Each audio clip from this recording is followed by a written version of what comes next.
Sahabat Shalom Bapak Ibu.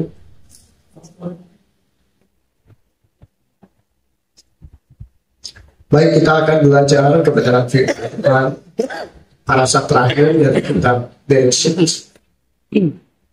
Faisi.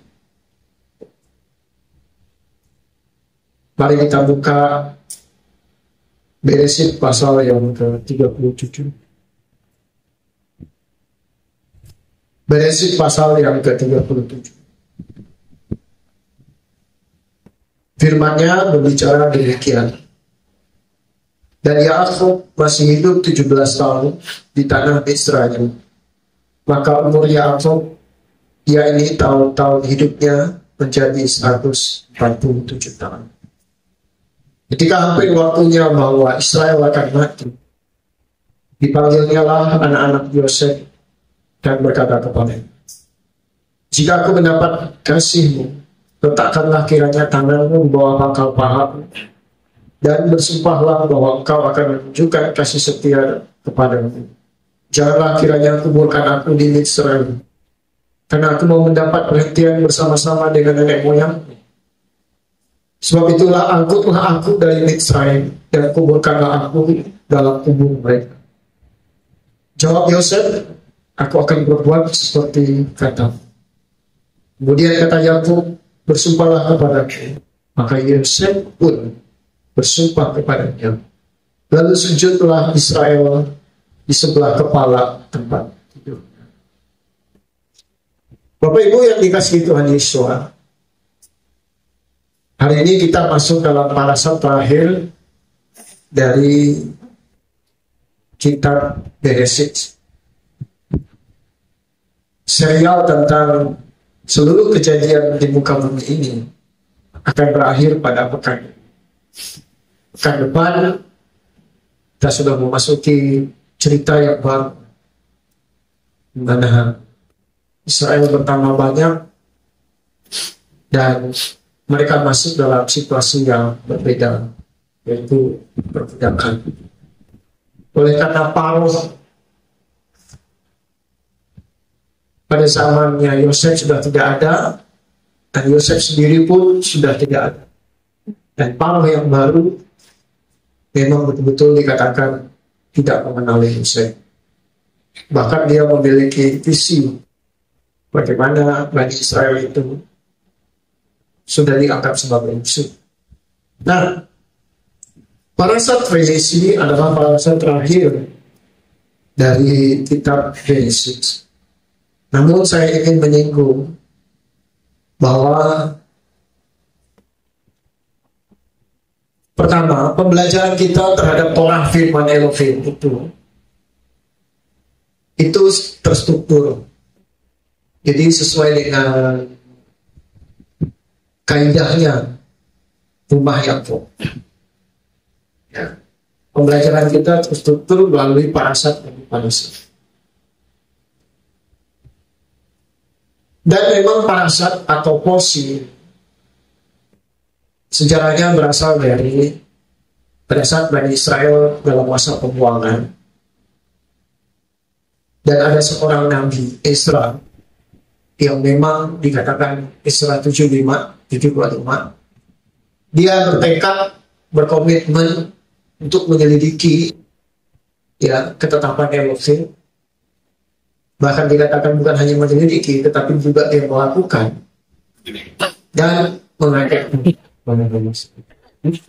Bahkan pada saat itu kitab Torah itu dibaca, seluruh Bani Israel menangis karena memang masa-masa mereka di pembuangan, hal-hal seperti itu sulit sekali, bahkan tidak mereka temukan.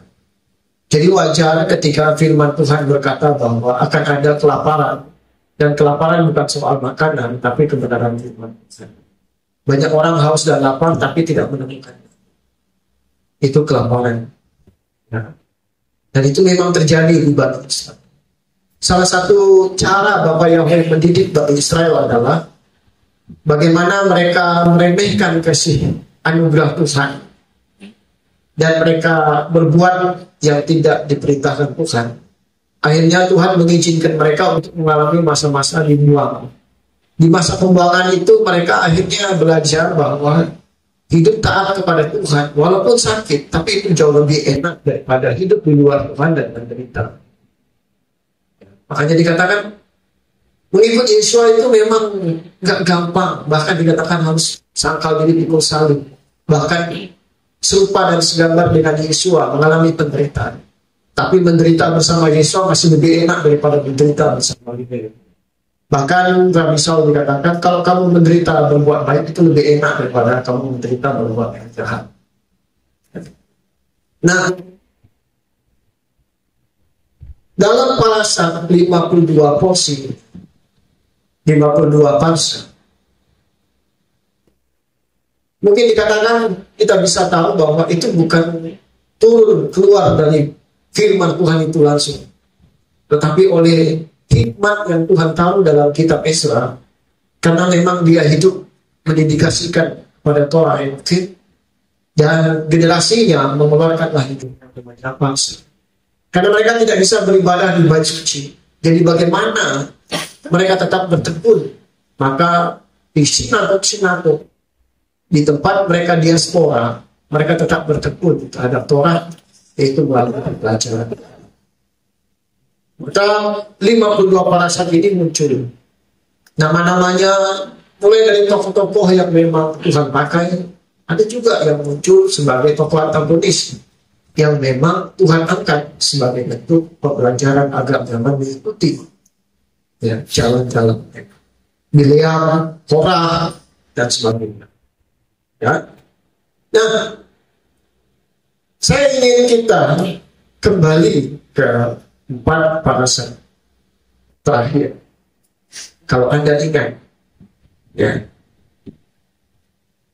dikatakan parasat sebelumnya yaitu Faigas yang kemarin sudah kita belajar, dikatakan dia mendekat. Parasat sebelumnya yaitu Miketz.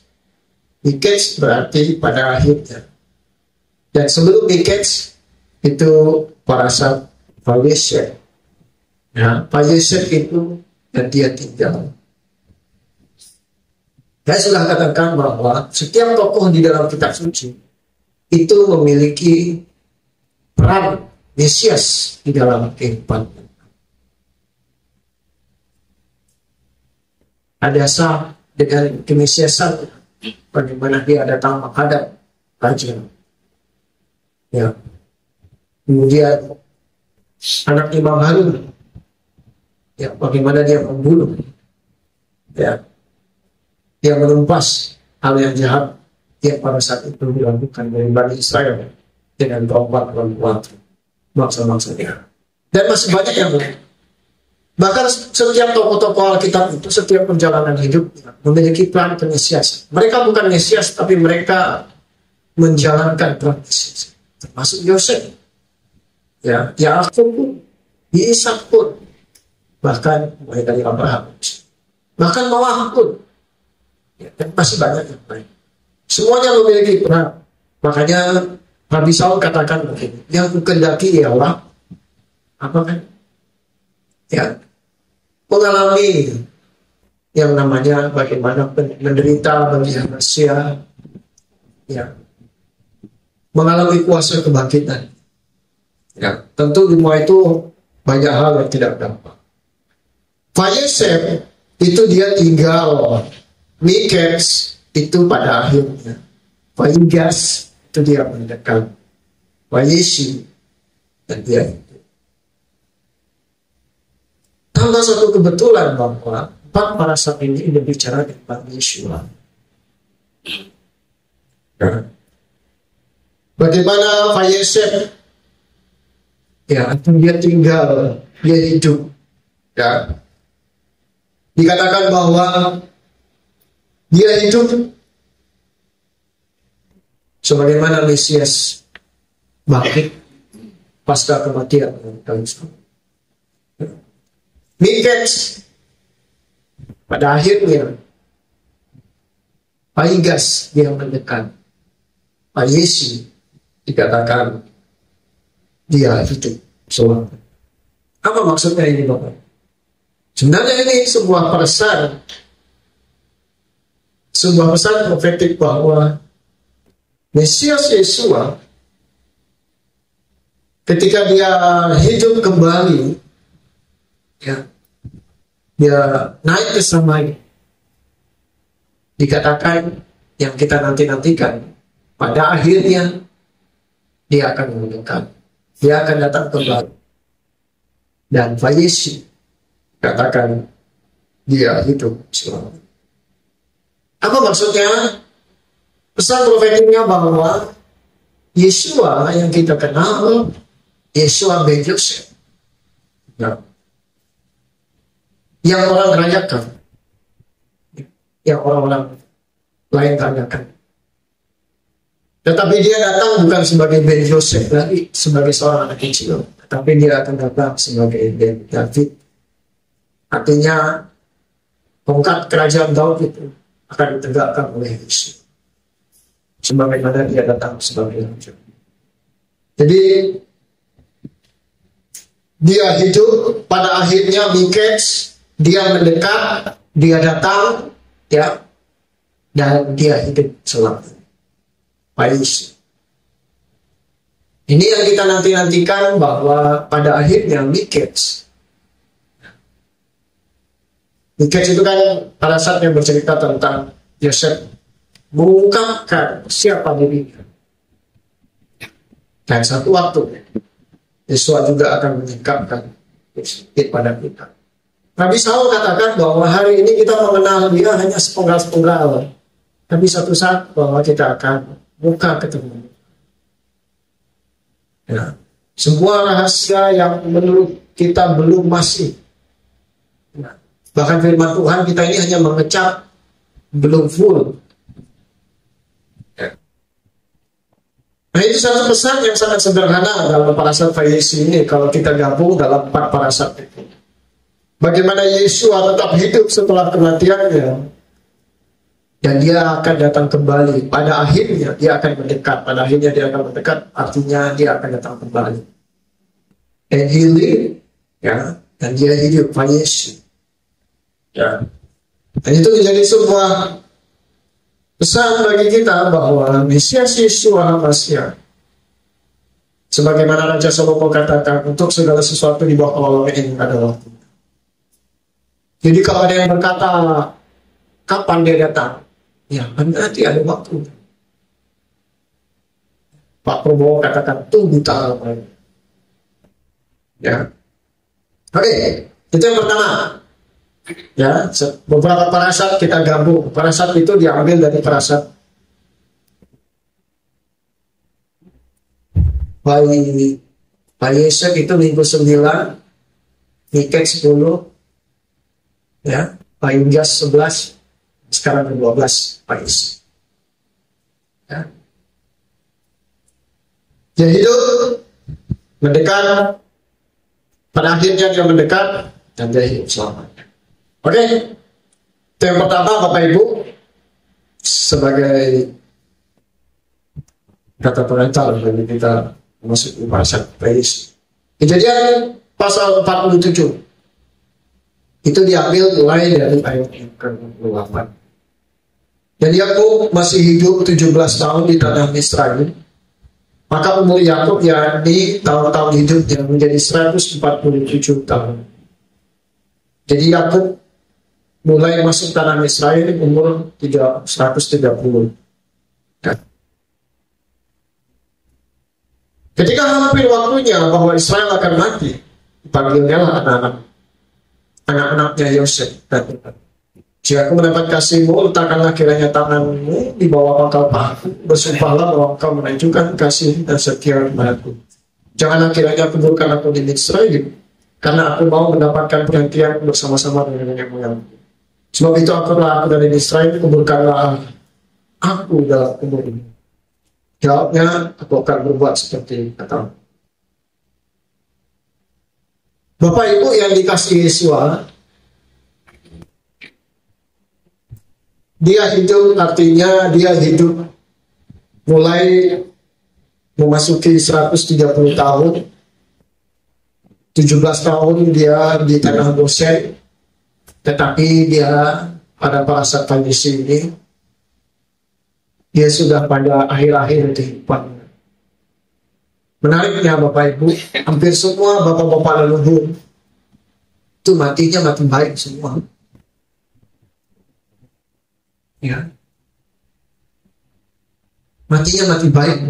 Dalam tanda kutip, bukan caranya, tetapi tujuannya untuk kemuliaan Tuhan.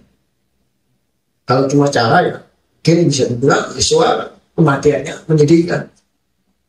Ya. Murid-murid juga banyak kematiannya menjadi seorang martir. Ya. Tetapi kematian itu berbicara tentang bagaimana memuliakan Tuhan.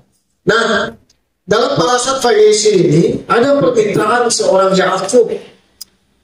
Ya, dikatakan bahwa jika aku mendapatkan kasihmu, takkanlah kiranya tanganmu di bawah pangkal pahaku, dan bersumpahlah bahwa engkau menunjukkan kasih dan setia kepadaku, janganlah kiranya kuburkan aku di Israel. Menariknya bahwa dia minta dikuburkan. Ini permintaan secara pribadi kepada Yosef, tapi pada waktu dia memberkati anak-anak Israel, ya, Ruben, Simeon, dan kawan-kawan, termasuk juga Yosef, dia minta kepada semua anaknya juga permintaan yang sama, agar dia dikuburkan, dan secara rinci di sana dijelaskan di tanah Kanaan, ya, di Gua Makapela, tempat di mana kakeknya Abraham membeli dari Bani Hek. Itu dijelaskan secara rinci. Bahkan dikatakan dia ingin berbaring di sebelah Lea, di mana istri pertamanya dikuburkan secara rinci. Kalau ini dikatakan permintaan secara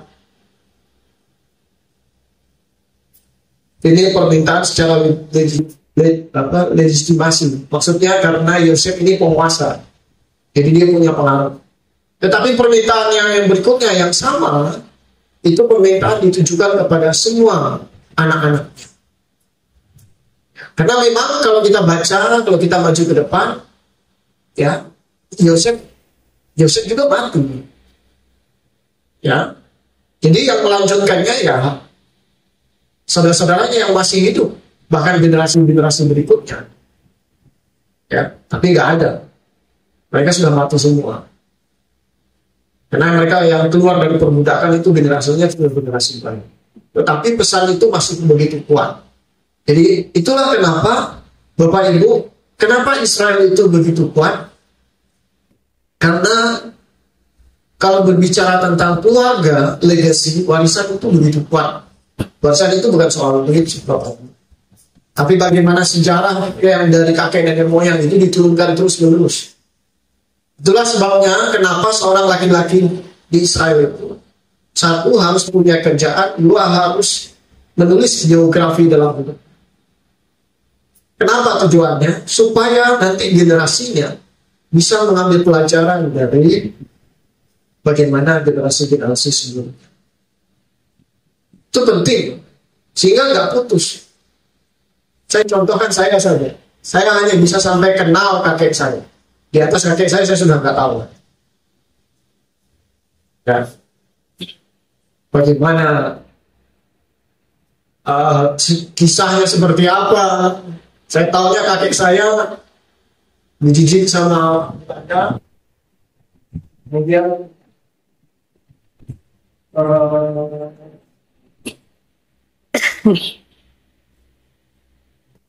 dia dipakai Tuhan,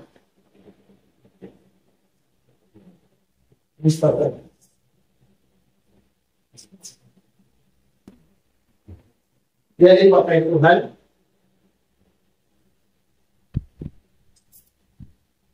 bersama adiknya, adik-beradik.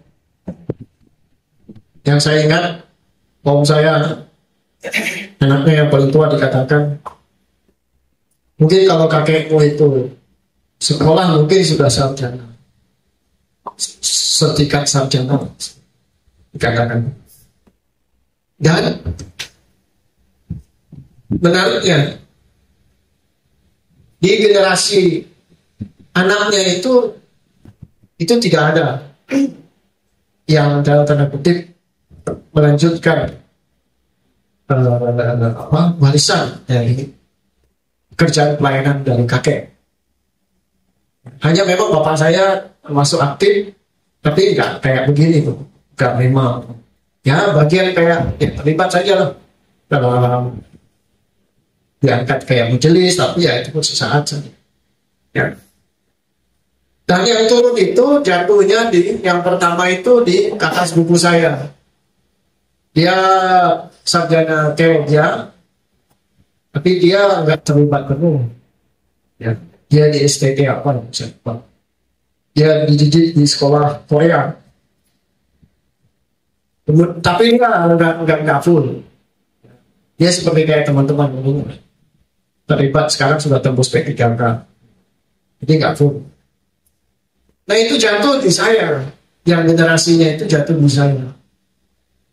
Jadi yang saya tangkap bahwa tetap wangsa dari leluhur kita, orang-orang yang lebih mendahului kita, jika ada yang berjalan dalam kebenaran, salah satu doanya adalah terus mewarisi pekerjaan pelayanan.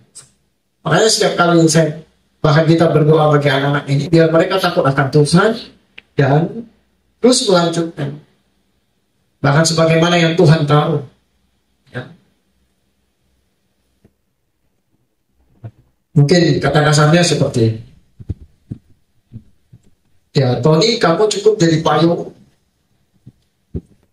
di saat badai bagi generasi-generasi anak muda ini. Tapi begitu Pak badainya sudah reda, antarkan biarlah anak-anak itu akan menentukan masa depannya. Ya mungkin sampai di sini. Ya.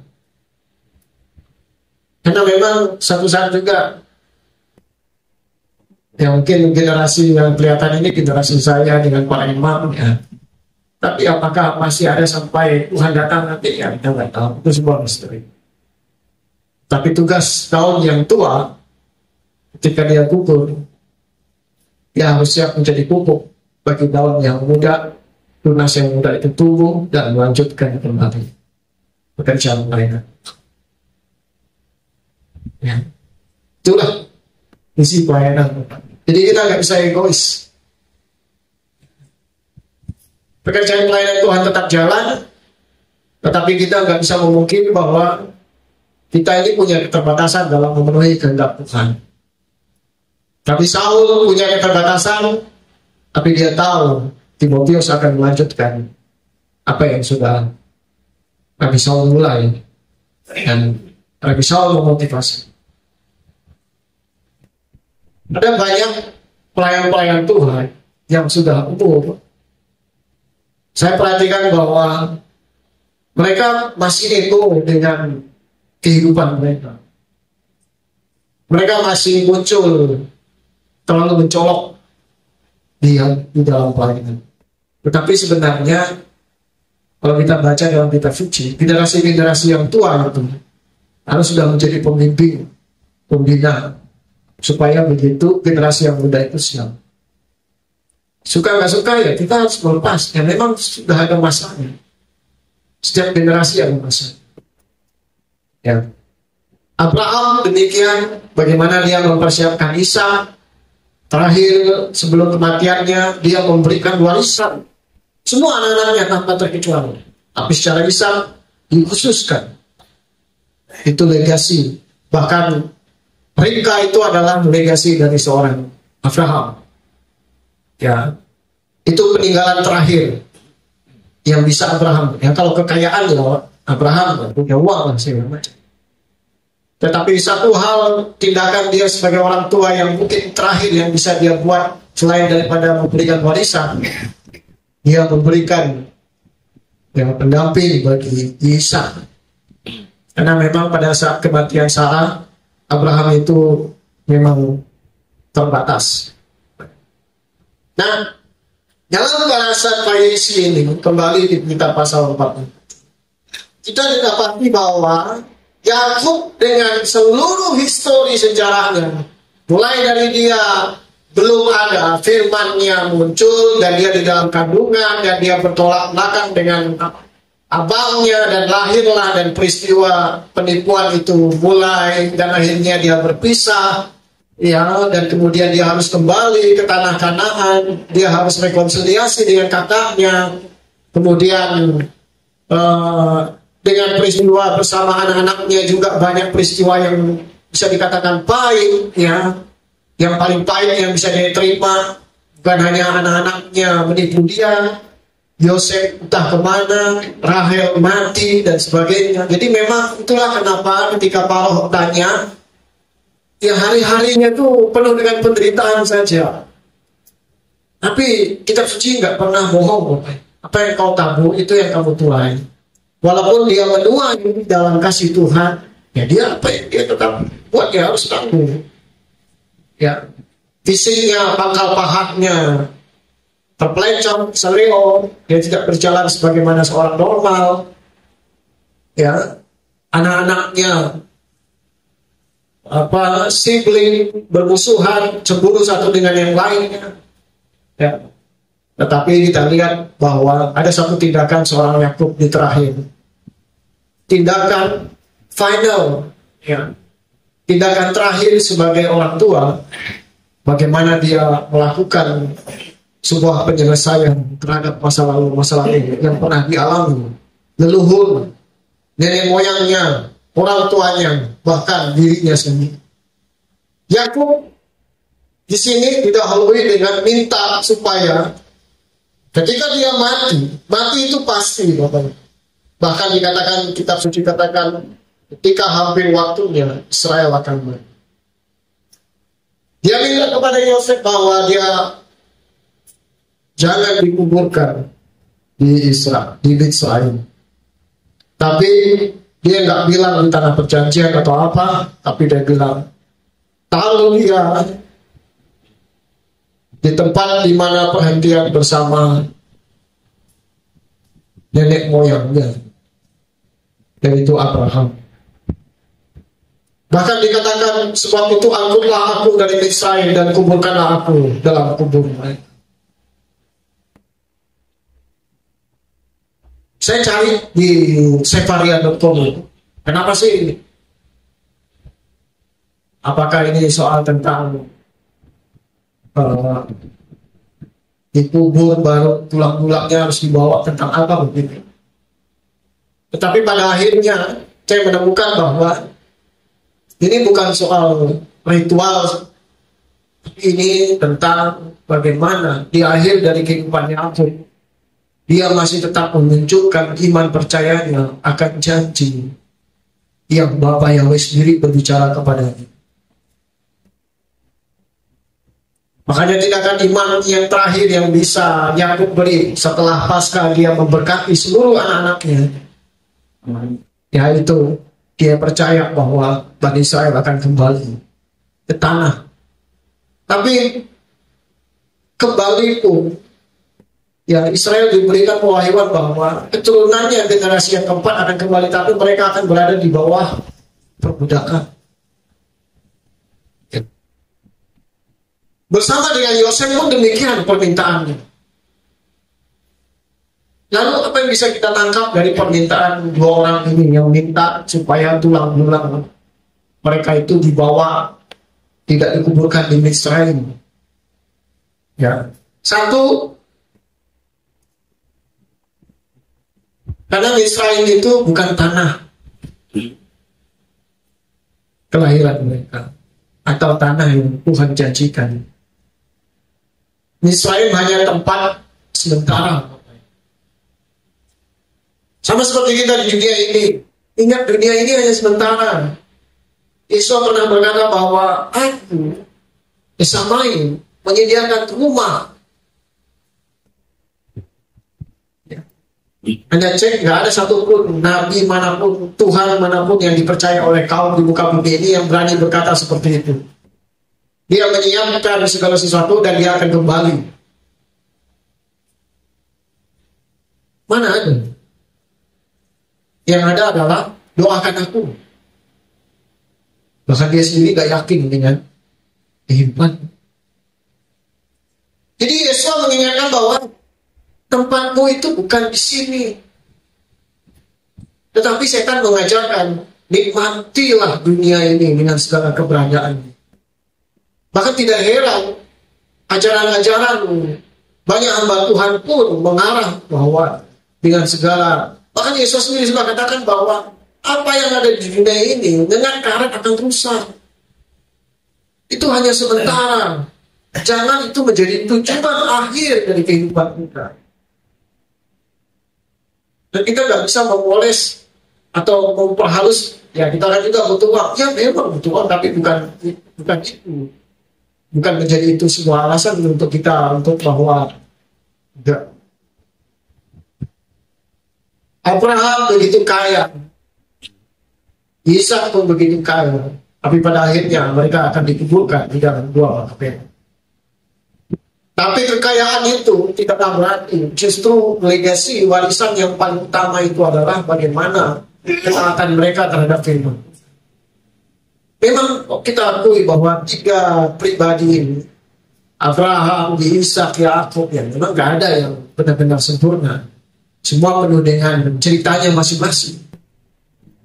Tetapi mereka boleh memperlihatkan di akhir kehidupannya bagi generasi di bawahnya, bahwa mereka tetap melihat bahwa janji Tuhan pasti terlaksana.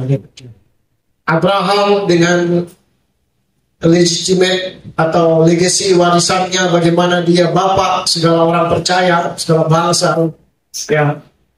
Ishak bagaimana itu dilanjutkan, Yakub pun demikian. Bahkan dari keturunan Yakub lahir bangsa-bangsa, bukan hanya Israel. Dan kita tahu nanti setelah kita belajar bagaimana Efraim dan Manasye itu diambil sama Yakub. Bukan anak Yosef, tapi diambil sama Yakub. Menjadi satu level dengan Yosef itu sendiri. Ya. Dan ada maksudnya kenapa Yakub melakukan. Ya. Jadi yang pertama, bahwa Misraim itu bukan tempat di mana peristirahatan terakhir, pembalingan terakhir.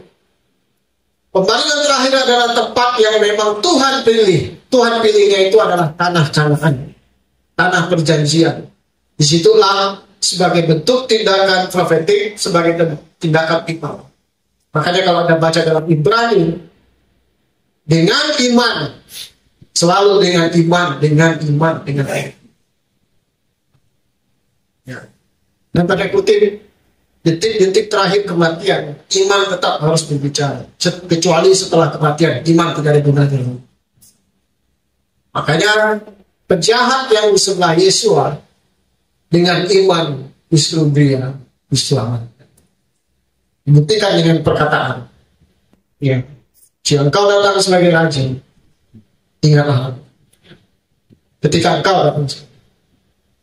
Jadi begitu juga dengan kita, bahwa bumi ini bukan tempat terakhir kita. Bahkan dikatakan langit dan bumi ini akan luluh lantah dengan segala keberadaannya. Jangankan berhadapan dengan firman Tuhan, berhadapan dengan sistem dunia aja kita sudah nggak mampu. Indonesia sudah hutang hampir 1.000 triliun. Yang notabene setiap anak yang lahir di dalam dirinya sudah hutang 30 juta. Ya, artinya secara sistem saja kita sudah tidak mampu. Apalagi berbicara tentang pada waktu kedatangan saya. Itu sudah banyak berbicara tentang bagaimana peristiwa-peristiwa dahsyat kedatangan untuk sampai. Jadi seluruhnya akan menguatkan. Jadi Tuhan mengingatkan kita dalam satu, jika aku dapat kasih karunia kiranya tanganku di bawah, letakkanlah. Dikatakan janganlah kiranya aku dikuburkan di Israel. Makanya firman-Nya katakan, pikirkanlah perkara-perkara yang di atas. Ya. Mindset cara berpikir kita adalah cara berpikir seorang yang berasal dari sana. Makanya dikatakan kita ini duta, ambassador. Ya. Yang namanya duta, utusan, sekalipun dia di tempat di mana dia utus, tetapi hierarkinya adalah dia bukan berasal dari tempat. Memang dunia ini menyenangkan, dan itu memang diskemakan oleh setan. Ya. Kenikmatan sesaat, Tetapi kita diingatkan melalui kisah ini bahwa kita nggak selamanya di dunia ini. Dan dunia ini bukan tempat akhir kita. Yesus sendiri sudah berjanji bahwa dia menyediakan tempat. Kalau sudah selesai, dia akan kembali menjemput kita. Nah, cara kita hidup seperti apa? Cara kita hidup apakah betul-betul mengingini yang di sana, atau memang ya saya tetap tinggal di sini saja? Jangan sampai seperti istri Lot, diselamatkan malah masih ingat perkara-perkara di belakang. Siapa mencintai dunia, dia menjadi musuh Elohim. Sebab tidak mungkin seseorang bisa mengabdi kepada dua Tuhan. Itu yang pertama, Bapak Ibu. Oke, itu yang kedua. Setelah tadi parasat yang dipasalkan. Ya. Kita lihat lagi, jangan kiranya kuburkan aku di Israel. Bahkan dikatakan bahwa hal yang sama pun Yosef minta. Dia minta kepada saudara-saudaranya juga supaya dia dibawa, tulang belulangnya dibawa, sehingga pada waktu Mose dan semua Bani Israel meninggalkan Israel, termasuk tulang belulang dari Yosef juga diangkut semuanya. Ini berbicara tentang apa, Bapak Ibu? Ini berbicara tentang iman kepada janji Tuhan. Bahkan saat kematian pun, orang-orang benar masih tetap meninggalkan keputusan-keputusan benar. Yang terjadi, banyak mati tidak baik, mati menderita,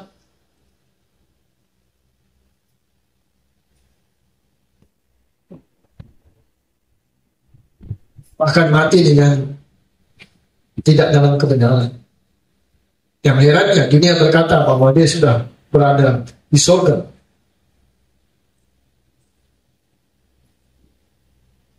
Yakub dan Yosef menyampaikan satu poin bagi kita, yang ketiga, bahwa mereka tetap memiliki iman sampai di akhir hayat hidup mereka. Walaupun janji Tuhan belum tergenapi secara full, ya, tetapi mereka tetap memiliki iman kepada janji Tuhan bahwa mereka akan mewarisi tanah perjanjian. Sebab itu tindakan percaya mereka adalah mereka minta tulang belulang atau mereka dikuburkan di tanah Kanaan yang memang tanah perjanjian. Kalau Anda kenal seorang hamba Tuhan bernama Bigman Surai, dia sudah meninggal. Pada waktu sebelum meninggal, dia menitipkan wasiat. Setelah dia meninggal, dia minta dikremasi. Lalu abunya itu ditabur. Saya lupa ditabur, pokoknya 3 arah. Indonesia Barat atau begitu, lalu di tengah, lalu di sebagai bentuk dia katakan bahwa dia meninggalkan legasi, warisan.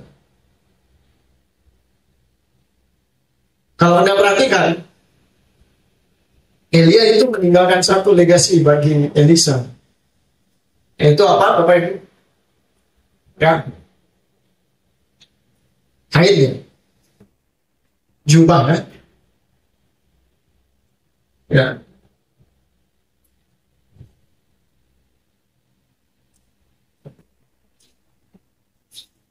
Benda yang biasa aja sih. Itu hanya alat yang Tuhan pakai. Tetapi makanya begini Bapak Ibu, di dalam kitab Maleakhi itu, Maleakhi lah, Tuhan akan membangkitkan Elia pada akhir zaman. Dia akan membalikkan hati bapak-bapak, ya. Jadi dengan kata lain begini Bapak Ibu,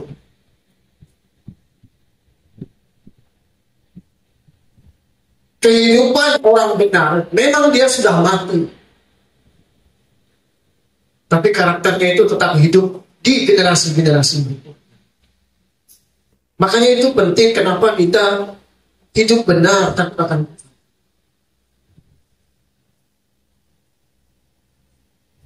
Nggak mungkin orang benar menurunkan orang tidak benar. Walaupun memang kalau bisa dibilang dari 12 murid saja ada satu yang bengkok. Dalam satu garis keturunan ada yang memang kepala-kepala, bisa dibilang ngelawan. Tetapi firman Tuhan gak pernah salah Bapak Ibu, bahwa dedikasi orang benar itu nanti cucunya akan lihat, dia akan tahu bahwa opa, omanya, bagaimana mereka hidup takut akan Tuhan, itu akan diwariskan kepada anak-anak berikutnya. Dan saya berani bilang, saya sendiri mengalami hal yang demikian. Ya, tapi sama dengan kakek saya juga. Tidak background sarjana teologi, cuma dididik sama orang Belanda yang saya dengar. Ya, pakai Tuhan, mendirikan gereja dan sebagainya. Tapi itu turun berikutnya. Legasi itu turun berikutnya. Nah itu penting bagi kita. Tapi sayangnya yang terjadi di sekitar kita itu banyak orang nggak tua, nggak peduli. Apa yang mau diwariskan ketika seseorang mati dengan cara yang nggak berkenan, bahkan bikin malu keluarga. Itu seumur hidup itu akan jadi cerita yang tidak bisa.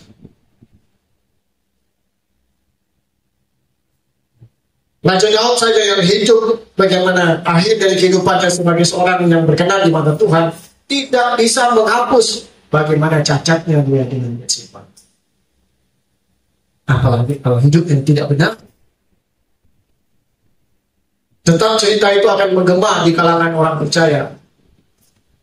Walaupun itu hanya sepenggal dari ceritanya Daud, tetapi akhir hidupnya seperti itu.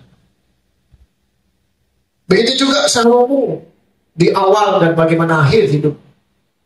Tidak bisa, dengan segala hikmatnya tidak bisa menutupi cacatnya bagaimana dia dalam mengambil keputusan, mengambil 1.300 istri, 300 budik ya. Ya. Jadi dua hal ini penting Bapak Ibu. Bagaimana iman terhadap janji Tuhan itu harus hidup dalam kehidupan orang percaya. Secara khusus diwariskan kepada generasi berikutnya. Janji Tuhan tetap hidup, tapi generasi tetap akan putus pada akhirnya. Maka dari itu penting bagi kita untuk bertindak, tidak bisa egois. Kita yang sudah tua tidak bisa lagi menjadi orang yang harus berada di depan. Bahkan seorang Lewi pun itu mau 50 ya. Mau 50 dia harus sudah stop. Kalaupun cuma bantu-bantu saja sebagai pembina, pengarah begitu. Gak bisa dia turun tangan langsung. Dan itu bukan dari Moses, itu memang perintah Tuhan. Supaya apa? Ada regenerasi, supaya ada kaderisasi, sehingga tidak putus generasi yang akan melanjutkan pekerjaan pelayanan Tuhan. Ya, nah, itu penting. Ya, anak muda kalian akan melanjutkan, entah di sini, entah di mana atau dimanapun Tuhan akan. Itu penting. Nah, bagi kita sebagai orang tua, tugas kita adalah mempersiapkan jalan. Selanjutnya mereka yang akan mengalami. Ya. Yakub, Ishak, termasuk juga leluhur mereka yaitu Abraham memiliki percayaan yang sama. Walaupun janji Tuhan seolah hanya sebatas keturunan di hadapan Abraham, tapi Abraham tetap percaya apa yang difirmankan Tuhan tidak pernah putus. Begitu juga Ishak. Mungkin Ishak berpikir bahwa punya 2 anak, berkelahi, baku tipu, bagaimana mereka Tuhan digenapi. Tapi pada akhirnya Yakub bukan 2 anak, hampir berapa belas. Yasir juga tetap sibling. Ya, baku tidak baik dengan saudara yang cemburu dengannya. Maka kita lihat di dalam satu kebenaran firman Tuhan. Kembali. Tadi berapa? Parasat, homeland, yang ketiga. Yang keempat kita belajar. Lanjut ke pasal yang 48. Jadi yang pertama kita belajar dari 4 parasat yang digabung memaknai bahwa kedatangan Yesus pada akhirnya dia akan datang dan dia akan hidup memerintah selamanya. Dan kita tahu bahwa kita bukan di dunia ini selamanya. Satu waktu kita akan kembali ke tempat di mana kita berasal. Dan yang ketiga kita belajar tadi bahwa iman meskipun sudah selesai dengan kehidupan kita, tetapi iman itu akan terus diwarisi. Mereka akan ingat, memang orangnya sudah mati, tapi warisan iman dari seorang Yakub dan Yosef tetap mempercayai bahwa mereka akan kembali ke tanah perjanjian. Nanti itu dikenal generasi-generasi itu. Yang keempat, Kejadian pasal 48. Sesudah itu ada orang mengatakan kepada Yosef, ayahmu sakit. Lalu dibawalah kedua anaknya Manasye dan Efraim. Ketika diberitahukan kepada Yakub telah datang anakmu Yosef kepadamu, maka Israel mengumpulkan segenap kekuatannya dan duduklah ia di tempat tidurnya. Berkatalah Yakub kepada Yosef, ini saya baca dari teman-teman. Elohim yang Maha Kuasa telah menempatkan diri kepadaku di Luz tanah Kanaan dan memberkati aku. Serta berfirman kepadaku, akulah yang membuat engkau beranak cucu dan aku akan membuat engkau bertambah banyak dan menjadi sekumpulan bangsa-bangsa. Aku akan memberikan negeri ini kepada keturunanmu untuk menjadi miliknya sampai selama-lamanya. Maka sekarang kedua anakmu yang lahir bagimu di tanah Israel, sebelum aku datang kepadamu ke Israel, akulah yang mempunyai mereka. Akulah yang mempunyai Efraim dan Manasye, sama seperti Ruben dan Simeon. Keturunanmu yang kau peroleh sesudah mereka, engkaulah yang mempunyai. Tetapi dalam pembagian warisan, nama mereka akan disebutkan berdasarkan nama kedua saudaranya itu. Kalau aku pada waktu perjalananku dari Padan, aku kematian terakhir di tanah Kanaan di jalan, ketika kami tidak berapa jauh lagi dari Efrata, dan aku mengumpulkannya di sana, di sisi jalan Efrata, yaitu Bethlehem.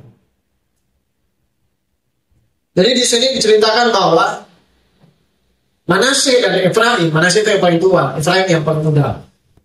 Manasye dan Efraim, anak Yosef, diambil oleh Yakub dan secara de facto yang diure, secara hukum sah. Ya, Yakub minta kepada Yosef, dikatakan bahwa mereka berdua ini adalah anak-anaknya Yakub. Dengan kata lain, mereka akan sejajar dengan Yosef itu sendiri. Maka dikatakan sejajar dengan Ruben dan Simeon. Jadi sejajar semua dengan yang lainnya. Gad, Efraim, ya Isakar, Zebulun, ya Benyamin, termasuk Yosef dan lain-lain. Makanya dikatakan dalam pasal 49, ya, dia memberkati mereka, ya, sampai 12 jumlahnya. Pasal 49 ayat 28. Itulah semuanya suku Israel. 12 jumlahnya. Itulah yang dikatakan ayahnya kepada mereka ketika memberkati mereka. Tiap orang diberkatinya dengan berkat yang diuntukkan kepada mereka masing-masing. Kecuali Efraim dan Manasye sudah diberkati duluan.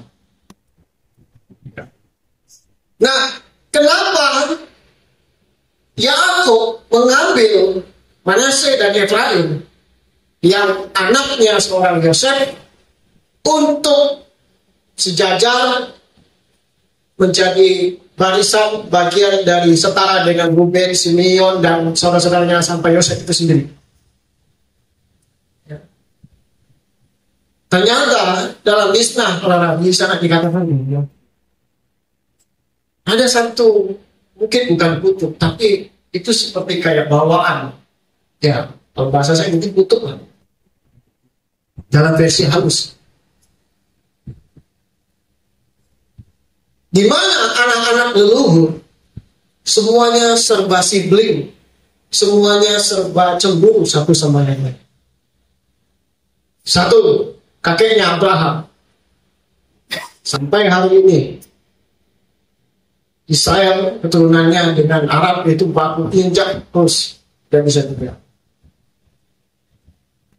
Ismail dengan Ishak itu sudah berselisih. Bahkan Ismail pernah hampir mau bunuh Ishak. Yang akhirnya mamanya salah mengambil sebuah keputusan. Usir mereka keluar. Itu anak dari Abraham. Ishak punya anak 2 orang kembar. Kembar pun bayangkan. Kembar pun masih tetap berbeda. Kisahnya kita sudah tahu bagaimana satu menipu dengan yang lain, tapi walaupun akhirnya rekonsiliasi. Tapi ceritanya nggak sampai di situ, Dok. Ternyata keturunan generasi berikutnya sama kasusnya. Yang terjadi adalah sekumpulan saudara-saudara Ruben, Simeon dan lain-lainnya itu cemburu dengan Yosef. Yakub kan baru tahu kan setelah dia di Misraim ya. Nah, mungkin Yakub nggak tahu. Jadi kalau Yakub tahu bahwa Yosef itu hidup, ya berarti kamu selama ini tipu saya. Ya. Tapi ya kegilangannya Yakub tertutup semua itu. Dia nggak peduli. Dia katakan, biarlah aku sebelum mati biar melihat Yosef di bahasanya. Jadi itu generasi satu, 3 generasi sama kasusnya. Hati-hati Bapak Ibu. Jadi anak itu bukan hanya sekedar lahir bocor begitu saja, tapi mereka akan menciptakan sejarah. Kalau sejarah itu tidak berkenan, dan itu akan terus diwarisi ke generasi berikutnya. Gak heran ada namanya berbicara tentang kutub keturunan. Berselisih satu dengan yang lainnya, berebut ini, berebut itu. Dan yang dilakukan Yakub adalah mematahkan kutub itu melalui dia mengangkat, dia ambil Manase dan dia ambil Efraim. Dengan mata yang rabun, dia tetap menyilangkan tangannya. Yosef melihat, itu bapak salah. Tidak. Benar sudah ini. Selama ini dikatakan bahwa permasalahan sibling itu adalah karena posisi yang tidak berkenan. Bisa dikatakan Yakub merasa bahwa dia berderita ada kesalahan karena dia terlalu memperhatikan Yosef Benyamin karena dia anak dari Rahel, tapi dia mengesampingkan yang lain-lain. Karena merasa bahwa saya tidak mencintai dia. Jadi termasuk juga anak-anaknya kena imbas. Jadi ya namanya anak ya wajar. Mereka selembar kertas putih, ya anak-anaknya menulis dengan catatan yang gelap itu ya mereka seperti nggak mungkin nggak ada api tanpa ada asap. Tetapi kita suci bilang ya. Tambah lagi memang Yosef menceritakan mimpi. Sebenarnya nggak salah, tapi karena sudah digerogoti dengan ketidaksukaan terhadap seperti ini, dia dikasih upah yang bagus, dia diperlakukan lebih spesial dan segala macam. Amalan tak suka dia. Pas kebetulan ada kesempatan dijual lah, dibuang ke sumur, dijual lagi Yosef. Ya. Jadi Yakub mengambil Manase dan Efraim. Jadi mematahkan kutub itu dengan cara apa? Ketika tangannya diserahkan, Efraim di sebelah kirinya Yosef, kirinya Yakub, Manase di sebelah kanannya Yakub. Tapi tangan kanannya Yakub di Efraim dan tangan kirinya Yosef Manase. Pada waktu Yosef melihatnya, tadi saya sudah katakan, Yosef berpikir, aduh tidak apa, ini yang tua, tidak anak, seperti ini sudah. Artinya apa? Yakub ingin mematahkan bahwa tidak ada lagi yang lebih menonjol, semua sama. Jadi kesetaraan itu disejajarkan. Memang dia anak yang sulung, tapi biarlah yang bungsu ini tetap besar. Jadi makanya dikatakan demikian. Ayat 13. Setelah itu Yusuf memegang mereka keduanya, dengan tangan kanannya dipegang Efraim, yaitu di sebelah kiri Israel. Jadi Efraim itu di sebelah kirinya Yakub Israel. Dan tangan kiri Manasye, dengan tangan kiri Manasye. Jadi tangan kirinya Israel di sebelah di Manasye, yaitu di sebelah kanan Israel Yakub. Tetapi Israel memulurkan tangan kanannya dan meletakkannya di atas kepala Efraim. Jadi tersilang begitu. Walaupun ia yang bungsu, dan tangan kirinya ke kepala Manasye. Jadi tangannya bersilang, walaupun Manasye yang sulung. Ya.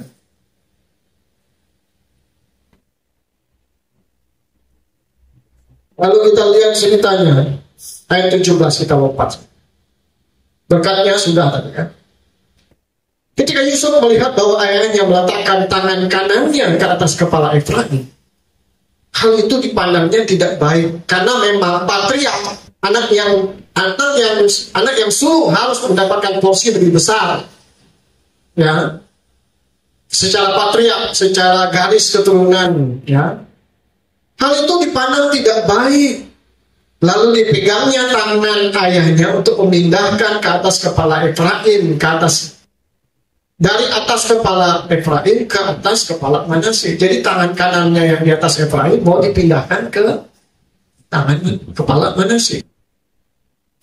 Katanya kepada ayahnya, janganlah demikian ayahku, sebab inilah yang sulung. Barangkali dia melihat karena mungkin ayahnya sudah ragu. Letakkanlah tanganmu ke atas kepalanya, yaitu kepala Manasye. Perhatikan, tetapi Israel menolak dan katanya, aku tahu anakku, aku tahu. Perhatikan, aku tahu itu 2 kali. Jadi dengan kata lain dia dalam keadaan sadar dan keputusannya memang sudah dari awal. Aku tahu anakku, aku tahu. Ia juga akan menjadi suatu bangsa, dan ia juga akan menjadi besar kuasanya. Walaupun demikian, adiknya akan lebih besar kuasanya daripadanya, dan keturunan adiknya itu akan menjadi sejumlah besar bangsa-bangsa. Sejumlah bangsa-bangsa kita akan baca berikutnya. Nah, dengan kata lainnya bahwa ada satu balance. Yang sulung menjadi yang besar, dia tidak menjadi lebih besar daripada yang bungsu. Tetapi yang bungsu menjadi lebih besar, walaupun dia bungsu. Dengan kata lain bahwa kenapa dia memilih Efraim dan Manasye, atau Manasye dan, karena 2 orang adik-beradik ini yang tidak pernah baku berkelahi. Sementara yang lainnya itu baku selisih, cemburu, bahkan bukan hanya iri, dengki. Iri dengan dengki itu beda. Iri itu hanya sekedar luapan kata atau kalau dengki itu sudah dibarengi dengan tindakan. Ya. Mau bunuh lah, mau curi lah, segala macam. Ya. Nah, Efraim dan Manasye adalah 2 adik kakak yang tidak berselisih. Jadi itulah kenapa dia ambil Yakub atau Israel mengambil Manasye dan Efraim dan menjadikannya anaknya. Dan Yakub katakan bahwa anak-anak setelah ini Yosef itu anak-anak, tetapi yang 2 ini anak-anak. Ya. Jadi dengan kata lain, tindakannya Yakub bahwa setelah drama yang terjadi dari 3 generasi, bagaimana saudara, adik kakak itu baku sempak antara satu dengan yang lainnya, karena perselisihan, karena cemburu, karena ingin menonjol, karena ingin mau yang benar, karena ingin mau yang terbaik. Maka Yakub dikatakan, misalnya dikatakan bahwa dia mensejajarkan 2 generasi ini, sehingga dengan kata lain dia mematahkan hal yang tidak benar selama 3 generasi itu putus di Efraim dan Manasye. Makanya sampai hari ini kaum berkatnya Elohim membuat engkau menjadi seperti Efraim dan Manasye. Ini jadi pelajaran juga bagi kita, orang tua secara khusus. Hati-hati. Ya, ada dua generasi yang akan lanjut. Mungkin kalau kalau masih ada yang punya kakek, ya bersyukurlah. Masih ada yang punya kakek di sini? Tidak ada. Ya mungkin orang tua ya. Tapi orang tua punya orang tua lagi masih ada yang apa? Ya rata-rata paling cuma kakek, paling cuma bapak, kita, kemudian anak, kan begitu. Berarti masih ada 3 generasi. 3 generasi ini, ya generasi pertama, generasi di atas kita ya sudah melaluinya. Kita pun demikian. Nah, generasi di bawah kita ini, makanya saya katakan, apa beda orang tua kita tidak mengenal Elohim, tetapi dengan penginjilan kita memperkenalkan mereka. Kita, setengah usia kita tidak mengenal Elohim, pencipta langit dan bumi. Tetapi di perjalanan kita, generasi di bawah, mungkin kalau Yosa sudah dari awal, ya. Tapi sudah proses semua. Nah, ada yang generasi yang memang mungkin sudah besar, tapi ada yang memang pure, memang sudah mengenal Bapak, sudah proses segala macam. Nah itu yang pure generasi. Ya. Maka generasi yang berikutnya harus memang semakin pure. Itu tugas kita sebagai orang. Kan hati-hati Bapak Ibu. Keluarga bukan soal bapak, mama, anak, tapi generasi yang diturunkan berikutnya itu akan mempengaruhi kerajaan Elohim di muka bumi. Makanya lembaga yang ditabiskan oleh Elohim yang pertama itu keluarga. Jadi Tuhan gak pernah main-main dengan keluarga. Tapi setan tahu di hari-hari terakhir, kawin, mengawin, kan begitu kan. Artinya setan ingin menghancurkan keluarga. Identitas jenis kelamin dihancurkan, identitas peran dihancurkan, independen lah segala macam lah, hilang gitu. Keluarga dibantai, kawin, cerai, kawin lagi dan segala macam, sudah tidak koser lagi. Kemurniannya sudah tidak ada lagi. Apa yang mau dibicarakan kalau sudah seperti itu? Generasi yang lahir pun ya bisa dibilang tidak sesempurna karena memiliki kecacatan. Makanya kenapa Tuhan matikan itu anaknya Betseba? Ya, karena hukuman. Selain juga itu, bersyukurlah kalau dia mati. Sebab itu akan menjadi aib sampai seumur hidup Daud. Ya. Makanya keturunan yang berikutnya itu dipakai Tuhan, yaitu Salomo. Walaupun ya Salomo punya kedewasaan sendiri, keputusan sendiri, yaitu jalan hidupnya. Nah, disinilah peran dari seorang Yakub. Yakub tahu bahwa ada yang miss antara kakeknya, bapaknya, dan dia dan anak-anaknya. Dan dia tahu celah itu dia pelajari betul. Bahwa generasi demi generasi bertengkar terus, tidak henti-hentinya. Bahkan sampai hari ini kita tahu bahwa Israel dengan negara-negara tetangga yang sebenarnya saudara semua, itu tidak habis-habis ya mereka baku perang. Berselisih soal masalah tanah. Ya suka nggak suka memang itu doa, itu kan permasalahan tanah. Ya, tanah itu ada kaitannya dengan legasi warisan. Karena Israel nggak pernah mengklaim yang bukan milik mereka. Mereka mengklaim bahwa itu warisan dari leluhur mereka. Apalagi kalau kita bicara kerajaan Daud, itu luas sekali ya, pada masa itu. Nah, kita diingatkan bagaimana kita berawas-awas dengan bibit keturunan. Satu kali meninggalkan cara yang tidak berkenan, susah untuk memperbaikinya. Itu kayak luka, sembuhnya lama sekali. Gak usah jauh-jauh. Kepahitan anak terhadap orang tua gak gampang memulihkan. Itu belum bicara kita lingkup generasi di atasnya bagaimana seperti apa. Makanya kita sebagai orang yang sudah mengenal Tuhan, Anda pelajari keluarga. Ya, jangan kita acuh-acuh.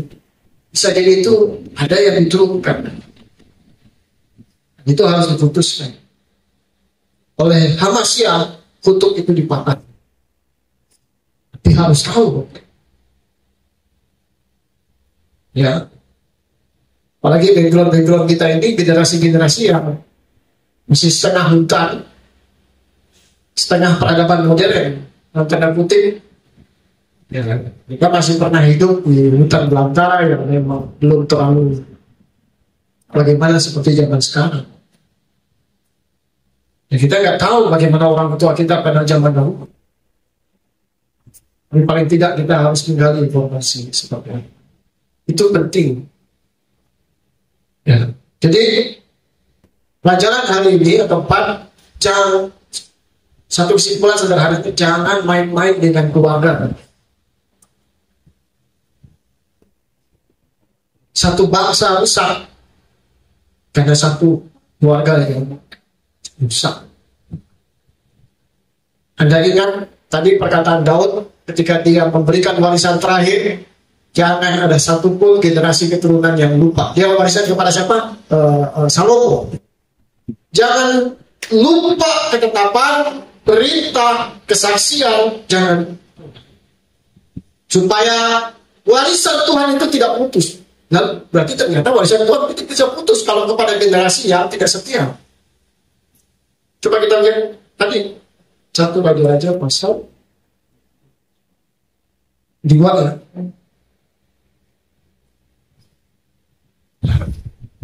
Aku akan menempuh. Satu Raja pasal 2 ayat 1 dengar ayat 2. Ketika saat kematian Daud mendekat, dia berpesan kepada Salomo anaknya, aku akan menempuh jalan segala yang fana, maka kuatkanlah hatimu dan berlakulah seperti laki-laki. Lakukanlah kewajibanmu dengan setia terhadap Yahweh, dengan hidup menurut jalan yang ditunjukkannya, dan dengan tetap mengikuti segala ketetapan, perintah, peraturan, ketetapannya, seperti yang tertulis dalam hukum Mose, supaya engkau beruntung dan dalam segala yang kau lakukan dan dalam segala yang kau tuju. Dan supaya Yahweh menepati janji yang diucapkannya tentang aku, jika anak-anakmu laki-laki tetap hidup di hadapanku dengan setia, dengan segala segenap hati dan segenap jiwa, maka keturunanmu tidak akan terputus dari tahta kerajaan Israel. Ya, kita tahu selanjutnya di kitab raja-raja ini ada raja yang menjadi kesaksian yang baik, ada juga raja kesaksian yang buruk. Ahab itu seperti apa dan lain-lain. Dan itu bisa kita lihat sendiri dan bisa pelajari. Ya. Dari sini kita melihat gambaran dari keluarga dari sisi yang berbeda. Bukan hanya tentang ada suami, ada istri, pernikahan yang diberkati, anak, tetapi dilematika atau dinamika yang terjadi selama keluarga itu selama keluarga itu berlangsung, ya, orang tuanya masih hidup, anaknya masih hidup, itu akan menimbulkan ya warisan yang berikutnya akan diteruskan, entah itu positif atau negatif, itu akan berdampak. Jadi hati-hati bagi kita dalam menjalani hidup. Yakub sadar bahwa, makanya dia katakan hari-hari hidupnya, tapi biarlah hari-hari terakhirnya dia memperbaiki dari segala sesuatu yang tidak baik. Sebagai tindakan terakhirnya seorang Israel, supaya generasi berikutnya berjalan dalam kemurnian.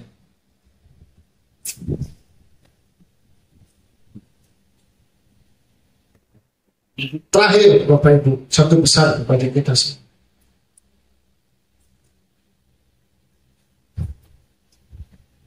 Tadi dikatakan Efraim dan Manasye.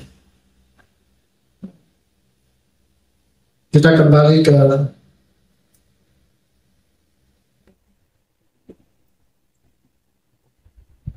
Kejadian pasal 48.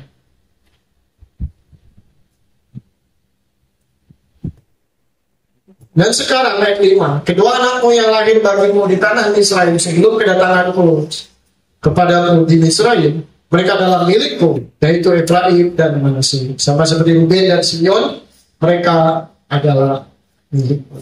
Kalau tadi kita sudah belajar bagaimana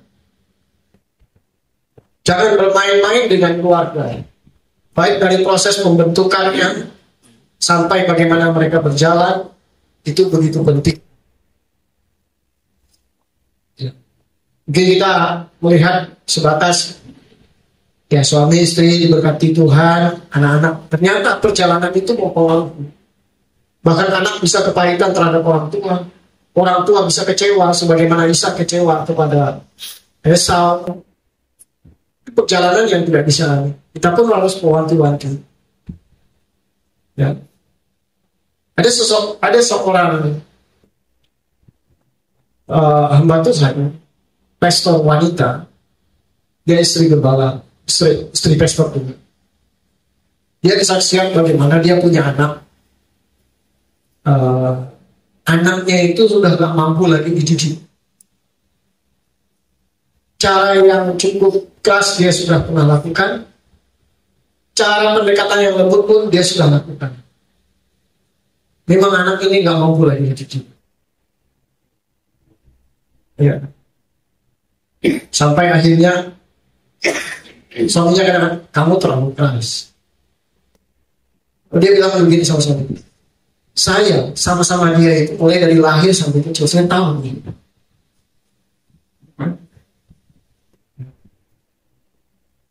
Sampai satu saat dia memang sudah give up, dia sudah menyerah. Ya, tetap berdoa sebagaimana orang tua. Ya, anak ini mau jadi apa? Sampai mereka katakan, sampai dia katakan 10 hari mereka tidak bicara. Saking pahit sama pahit gitu. Ya. Suaminya turun tangan mengingatkan bagaimana saya lupa, intinya sampainya begitu.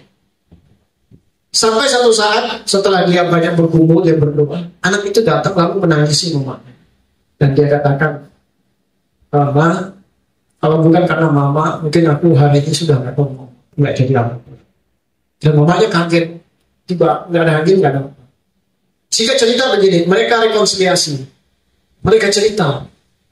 Jadi ternyata anaknya itu kepahitan sama mama. Yang mencengangkan adalah, ini perhatikan kita bagi semua. Anak Anda melakukan seperti apa, tapi memori alam sadarnya tidak akan pernah lupa.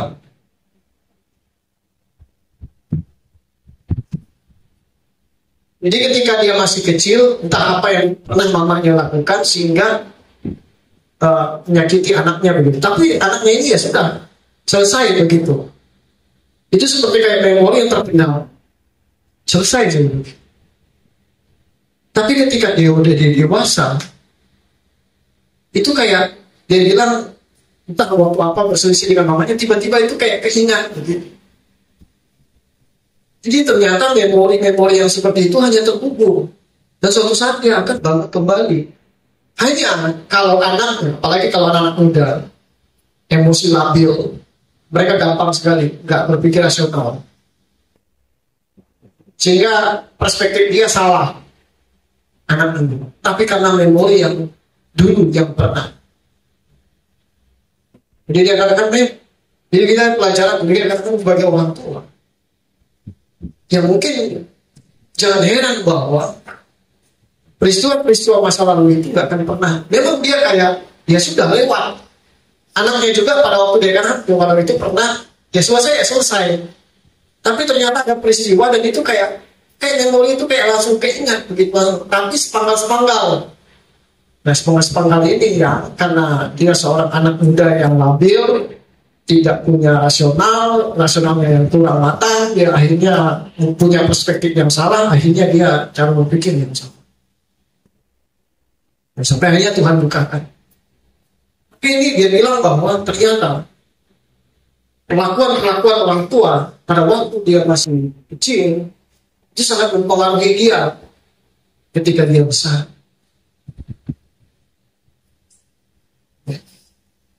Jadi jangan salah. Saya melihat di FB itu anak-anak bagus. Ya, sampai patah kakinya, dihajar sama orang tua. Ada yang hidupnya berdarah. Ya.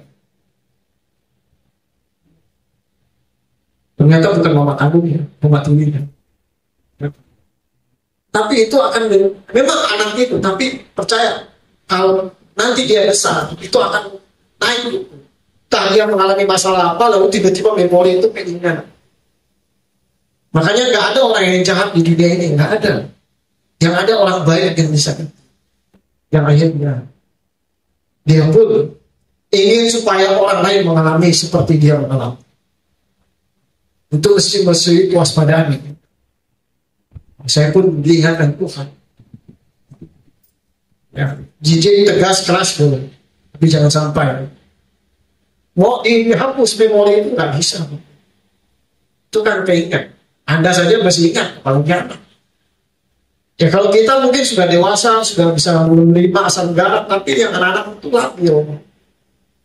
Emosi mereka belum mampu dikontrol, bahkan mereka bisa diprovokasi oleh teman yang tidak baik. Ya. Ada satu video di Amerika. Jadi ada telepon dari sebuah rumah di mana anak laki-laki itu telepon 911 911. Dan dia mengadu ke polisi. Ketika dia mengadu ke polisi, datanglah mamanya. Kenapa ada polisi? Dia tanya, ibu, apakah Anda melakukan kekerasan? Kalau di sana kan kekerasan tidak boleh. Dia melakukan kekerasan. Ya, saya pukul dia karena dia bolos sekolah. Jadi pukulnya itu pun tidak bisa sembarangan, pukulnya di pantat. Dan dia panggil sama polisi.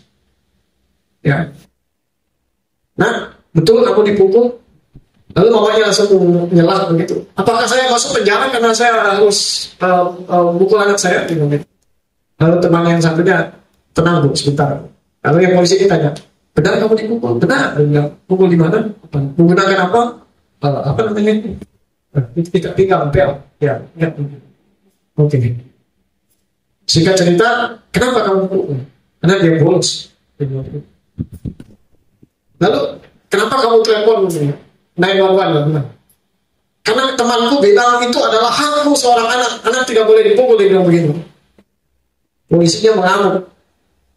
Ibu, pukul dia lagi. Dia langsung katakan begini, mama mau memukulmu karena kau melakukan kesalahan karena kau bolos. Dan kalau kamu mendapatkan masukan dari temanmu, itu tidak boleh. Kita memiliki hak, human right, dia bilang. Orang tua mau mendidik. Lain kali kalau dia bolos, memang pukul dia. Polisi itu sampai jengkel. Maksudnya apa? Poinnya adalah, iya gara-gara pergaulan. Tahu akhirnya, menurut temannya, kita itu punya hak asasi. Kita tidak boleh apa lagi. Tapi persepsinya sama. Ya, mamanya ini, ya memukulnya di pantat. Gunakan juga bel. Tapi menurut dia itu tidak boleh. Menurut teman itu tidak. Dari teman, bayangkan dari teman. Anak masih SD kalau di levelnya elemental SD. Kalau di sana anak-anak kecil sudah paham bagaimana mental health itu utamakan. Nah, jadi kita nggak bisa sembarangan dalam mendidik, dalam mengelola keluarga itu nggak bisa sembarangan. Salah sedikit maka kita perlu tuntunan firman Tuhan. Anak, bagaimana saya sudah katakan, anak-anak muda, kalian menghormati Tuhan sebagaimana kalian menghormati orang tua. Cara kalian menghormati orang tua, itulah demikian cara kalian menghormati. Suami, bagaimana dia mengasihi Tuhan, terlihat bagaimana cara dia mengasihi istri. Istri, terlihat bagaimana dia tunduk kepada manusia, terlihat bagaimana dia tunduk kepada suami. Kalau dia suka melawan suami, terlihat bagaimana dia suka berarti melawan Tuhan. Kalau suami suka mengkasihani istri atau memukul istri, terlihat dia nggak punya kasih. Dia juga nggak punya kasih. Anak-anak suka memberontak, begitu juga dia memberontak kepada Tuhan. Jadi hubungannya sama. Kalau keluarga begini paling penting begini. di tanah ini. Banyak keluarga yang saya kasihan. Anak kemana, bapak kemana, mama kemana, rusak. Akhirnya generasi rusak. Dalam skop yang besar, sebuah daerah itu rusak. Karena rusak dari luar. Kita nggak boleh bermain-main dengan hal itu. Mulai dari pembentukan keluarga itu, perjalanannya, pemutusannya, pengurapannya, sampai benih keturunan itu dipercayakan. Itu memang betul-betul harus dijalani sesuai firman. Kita sudah belajar bagaimana 3 generasi bapak leluhur kita, keturunannya itu banyak berselisih. Ya, terlepas daripada orang tua juga punya keterbatasan, anak juga punya keterbatasan, tapi keterbukaan komunikasi itu penting. Ya, kita tidak bisa menyepelekan hal ini. Nah, kembali kepada firman Tuhan. Efraim dan Manasye dikatakan bahwa Yakub diingatkan janji Tuhan bahwa ada 3 berkat yang akan dia nikmati. 1, beranak cucu dan berlipat ganda, pasal 48 ayat 4. Yang kedua, ya, himpunan bangsa-bangsa. Perhatikan, himpunan bangsa-bangsa. Kenapa ada himpunan bangsa-bangsa? Yang ketiga, homeland, tanah perjanjian. Jadi yang pertama keturunan, ya, beranak cucu dan berlipat ganda. Yang kedua, himpunan bangsa-bangsa. Nah, ini Bapak Ibu. Ini akan menjadi misteri, dan itulah jawabannya ada pada Efraim dan Manasye. Ya. Kalau yang pertama dengan yang ketiga itu sudah jelas. Mulai dari Ishak itu sudah jelas. Yakub 12 itu jelas-jelas. Tapi dari mana himpunan bangsa-bangsa ini muncul? Padahal hanya ada satu bangsa, Israel. Ya. Dan yang kedua menjadi pertanyaan, kau menjadi himpunan bangsa-bangsa. Dalam perspektif Mesianik, Efraim berbicara tentang bangsa-bangsa. Dan saya baca dalam Sefer Yakub, pandangan-pandangan orang bijak, para rabi, ya, itu melihat bahwa Efraim menggambarkan sebagai bangsa-bangsa. Itulah kenapa Roma, perkataan Rabi Shaul katakan apa? Kemuliaan Israel terjadi ketika genap bangsa.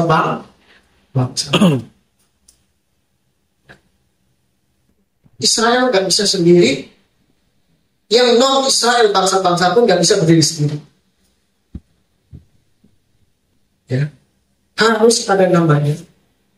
Nah, bagaimana caranya kita tadi supaya keluarga kita tetap setia mengasihi Tuhan? Harus ada kesatuan. Kehendak Tuhan hanya bisa terjadi kalau ada kesatuan. Kalau bapaknya beda, mamanya beda, anaknya beda, tidak ada kesatuan, tidak akan terjadi kehendak Tuhan atas keluarga. Begitu juga dengan diri kita. Saya nggak berbicara lebih jauh tentang bangsa-bangsa karena itu cukup dalam, Bapak Ibu. Itu mesti pelajari tersendiri bagaimana Efraim itu berbicara tentang Roma. Roma itu berbicara bangsa-bangsa kita. Efraim menggambarkan kita. Makanya kenapa Rabi Shaul katakan bahwa kita ini di tempel dijadikan satu. Pemulihan hanya akan terjadi kalau Israel dan bangsa-bangsa menjadi satu. Yang memang akarnya kita ini adalah satu. Makanya Abraham itu bapak segala orang percaya. Ya.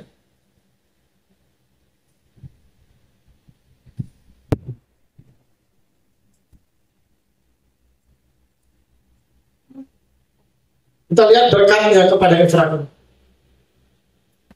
Tetapi ayahnya, ayat 19. Tetapi ayahnya menolak dan berkata, aku tahu anakku, aku tahu dia juga menjadi suatu bangsa. Manasye menjadi suatu bangsa. Perhatikan. Dia juga akan menjadi besar. Namun demikian, saudaranya yang muda akan menjadi lebih besar daripadanya. keturunannya akan menjadi banyak bangsa. Terjemahan baru dikatakan sejumlah besar bangsa-bangsa. Restorasi King James, multitude of nation. Ya. Jewish juga dikatakan multitude of nation, bangsa-bangsa. Salah satu tugas yang Yesus lakukan, apa Bapak Ibu? Salah satu tugas yang Yesus lakukan apa? Kematiannya bukan hanya menyelamatkan orang percaya, tapi meruntuhkan tembok yang memisahkan antara Israel dan bangsa. Makanya Torah itu hanya diberikan kepada bani Israel, tapi pasca kematian Yesus, Torah itu terbuka kepada segala bangsa, sehingga banyak orang berusaha masuk ke dalam. Hari ini kita adalah buah dari apa yang Yesus sudah kerjakan. Ya. Israel menolak, mereka berjalan dalam Torah, tapi mereka masih menolak Mesias mayoritas. Kita menerima Mesias, tetapi masih banyak yang terjadi apa? Edom itu banyak belum hidup dalam kebenaran. Jadi dua circle ini harus digenapi, Yesua dan Tuhan. Menerima Yesua menjadi pelaku kebenaran firman. Ya memang gak gampang, tapi kita circle-nya akan bersama. Nah, ada satu pelajaran di sini Bapak Ibu yang dikasih Yesua, bahwa ketika Yakub mengangkat Manasye dan Efraim menjadi status anaknya, ya, maka di situ dikatakan bahwa berkat Bapa Yahweh melalui berkat yang kedua, yaitu himpunan bangsa-bangsa itu digenapi melalui Efraim. Dan itu adalah tindakan iman dari seorang Yakub. Meskipun raganya mati, tapi iman percayanya akan terjadi. Tapi Saul sudah berjuang itu, walaupun sempat ditentang oleh rabi-rabi Yahudi, memprovokasi dia. Petrus sempat ditegur sama Rabi Saul, dia munafik, ya. Waktu dia datang pada bangsa-bangsa, dia makan. Begini ada orang-orang Israel, malah dia kayak menjauh. Nggak boleh. Ya. Biarlah, seharusnya kita sebagai orang Israel menjadi seorang Israel, jangan menjadi objek. Keselamatan itu diberikan kepada kita. Nah, sebagai tindakan percaya, kita pun demikian, Bapak Ibu.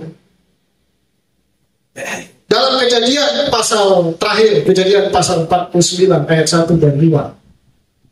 Ada satu makna perkataan Ibrani di sana. Dan Yakub memanggil anak-anaknya dan berkata, berkumpullah, biarlah aku menyatakan kepadamu apa yang akan terjadi kepadamu pada hari-hari yang akan datang. Ini juga tindakan iman, tapi ada satu pelajaran di situ. Ini terakhir loh. Dan dikatakan berhimpunlah dan dengarlah anak-anak Yakub.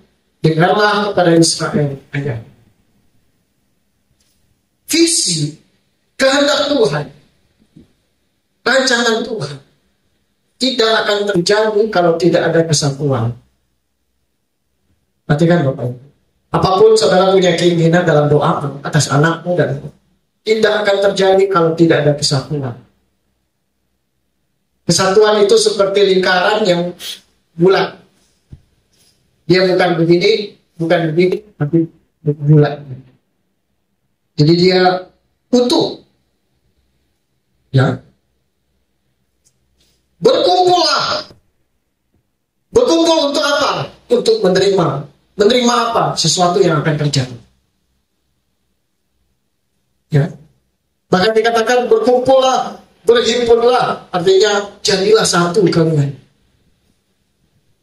Agar kalian menerima apa yang Tuhan taruh atas manusia.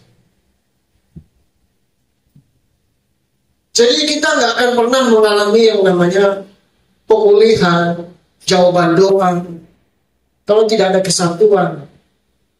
Begitu juga tentang kehilangan. Kehilangan ini tidak akan pernah memenuhi visi Tuhan kalau tidak ada kesatuan di dalamnya. Kedatangan salah satu gejala tanda kedatangan Mesias adalah kesatuan di antara bangsa. Israel itu ada banyak mazhab Bapak Ibu. Jangankan mazhab, kiblatnya saja banyak. Ada yang ortodoks, ada yang ultra ortodoks, ada yang Farisi, ada yang Saduki, ada yang golongan Semeni. Ya. Dan banyak yang lain. Saya baca di dalam literatur itu, Farisi saja ada 7 golongan Farisi. Yang selama ini ditafsir salah oleh orang-orang. Makanya kan seorang, siapa ini? Yusuf Arimatia itu kan juga Farisi, tapi Farisi dari golongan yang baik. Ya, Yusuf ya, Arimatia ya, yang menyediakan kubur bagi Yesus. Tapi itu dibulatkan semua orang Kristen, Farisi. Yesus saja Farisi. Ya, ternyata Farisi itu ada golongan, tidak sembarangan. Ya. Nah, ada Farisi yang baik, termasuk siapa ini? Gamaliel. Ya. Gamaliel yang kasih nasihat, kamu jangan apa-ngapain. Kalau dari Tuhan, kamu gak akan bisa apa-apa. Kalau dari Tuhan, dia akan bubar sendiri. Itu bijaknya seorang Gamaliel. Gamaliel turun ke gurunya Nabi Saul siapa? Hillel. Ya. Hillel atau Gamaliel atau Hillel? Hillel dulu kalau nggak salah, baru Gamaliel. Gamaliel baru Nabi Saul. Ya. Nah, Bapak Ibu, Anda bisa sama-sama kita bercermin. Pasti Anda punya kerinduan, pasti Anda punya harapan. Tapi seringkali kadang-kadang, kemarin Pak Ajo pernah katakan bahwa suami kemana, istri kemana. Sehingga bisa tidak terjadi satu visi. Memang keluarga, tapi kayak jalan masing-masing. Kesatuan itu sangat dibutuhkan apa itu. Termasuk pemulihan bumi ini, kedatangan Mesias akan terjadi apabila di mana ada kesatuan. Nabi Saul sudah memberikan penyikapan, pergenapan bangsa-bangsa, keselamatan bangsa.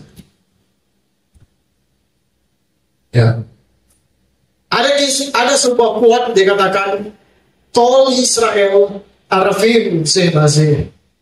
Di situ dikatakan all of Israel are responsible for each other. Semua Israel bertanggung jawab terhadap satu sama yang lain. Israel tidak akan bisa mengalami pemulihan kalau tidak ada kesatuan.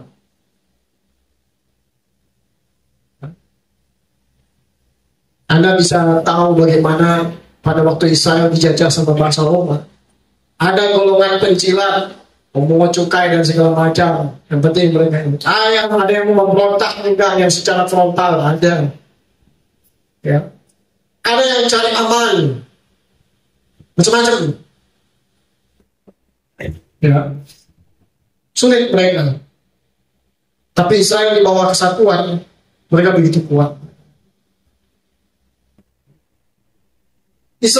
Kalau Israel Arvim Sebazir dikatakan bahwa semua Israel bertanggung jawab terhadap satu yang lain. Baku sayang, baku panggil, baku kasih ingat satu dengan yang lain. Hanya firman Tuhan katakan, kalau kamu melihat saudaramu salah, kamu tidak tegur, darahnya ditangguhkan kepadamu. Nabi Saul katakan apa? Bertolong-tolonglah kamu. Demikianlah kamu menggenapi Torah memang. Bahkan coba terbuka.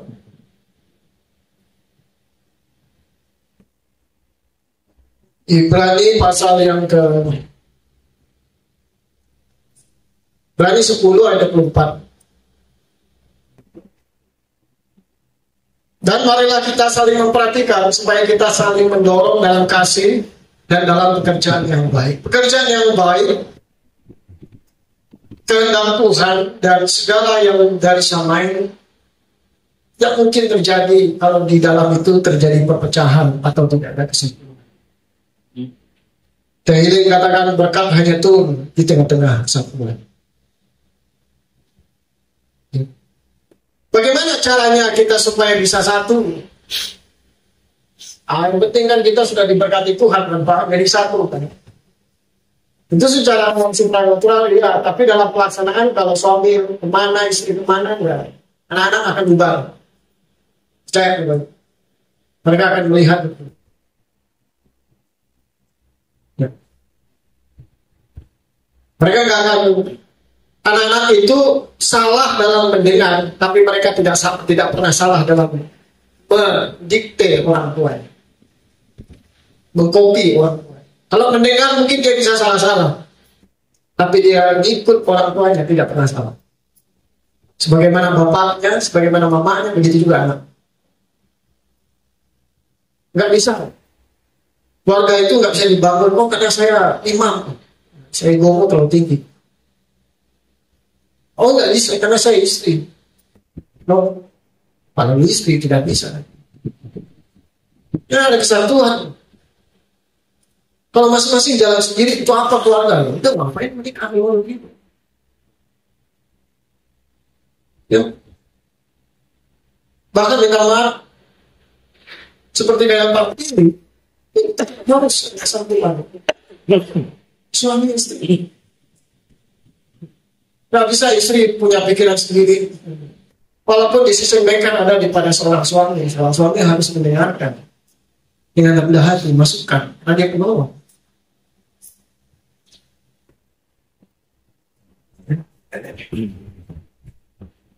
Dalam Matius pasal 12 ayat 25, Yesus menegaskan bahwa setiap kerajaan yang terpecah-pecah pasti binasa.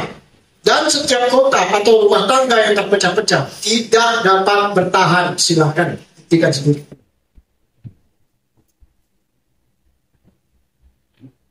Makanya kalau kita lihat kita di tanah Papua, lakinya kemana, mamanya kemana, anaknya kemana, jangan diam. Orang ayah tidak bertanggung jawab, mamanya entah kemana, anak cari jalan sendiri. Ya, bisa demikian ya Pak. Apa yang sudah, ya sudah. Tapi kita harus stop dan generasi ini nggak boleh lagi seperti Yakub tadi. Kita harus punya mental seperti Yakub. Kita nggak bisa begini-begini terus. Masa sampai generasi berikutnya ada balas dendam yang terus-menerus yang tidak pernah putus. Ya. Galatia 6 ayat 2, bertolong-tolonglah menanggung bebanmu, demikian kamu memenuhi hukum Hamasya. Apa pelajarannya? Bagaimana kita mengerjakan? Berkat Tuhan, kehendak Tuhan hanya terjadi apabila ada kesatuan. Lalu bagaimana kita mengerjakan kesatuan itu? Salah satu bagaimana kita mengerjakan kesatuan adalah kita peduli dengan yang satu dengan yang lain. Ya. Miliki tanggung jawab untuk menjaga. Seorang suami jaga istri karena itu bagian dari dirinya. Kalau dia mau mukul sama saja dia memukul dirinya. Kalau dia mengkasari sama saja. Begitu juga istri. Maka saya katakan kemarin, keluarga yang gagal di hadapan Tuhan adalah kesalahan dari suami. Suami yang gagal di hadapan Tuhan adalah kesalahan seorang istri sebagaimana penolong. Itu kesatuan yang tidak bisa dipisah. Oh, keluarga gagal, berarti dia yang gagal. Dia suami gagal, nanti kamu juga gagal sebagai penolong. Untuk apa di situ?